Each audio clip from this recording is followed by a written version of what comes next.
Question 2 is about fuel delivery at a petrol station, and it asks you to explain how a fuel tanker can become electrically charged while it's moving.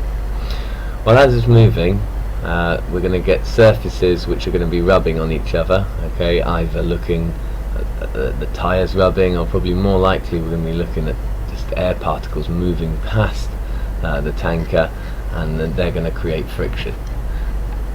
Now this friction is going to cause electrons to be removed from some of the atoms, and obviously if some atoms lose electrons, then others are going to be gaining them. Okay, so we're going to go from having two neutral materials, and when the friction occurs between them, one of them is going to become positively charged and one of them is going to become negative. But the key thing is that we're going to have the transfer of electrons from one material to another. And part B says, pumping fuel from an electrically charged tanker can be dangerous. Describe a possible danger of pumping fuel from an electrically charged tanker.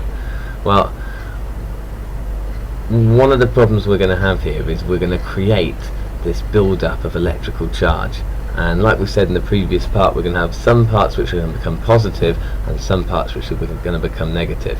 Now that leads to a situation when a spark can jump.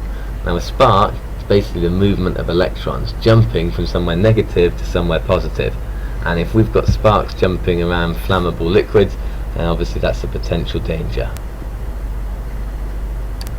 And then B part 2, the driver connects an earth wire to the fuel tanker before pumping the fuel. Explain how connecting the earth wire reduces the possible danger. Now what we want to ensure is that sparks don't jump, so we want the charge to move without the need to create a spark. So what we're going to do is we're going to use the earth wire to allow electrons to flow as current through a wire rather than jumping as a spark, and that way we can discharge the electrically charged parts of the fuel tanker without the need for a spark.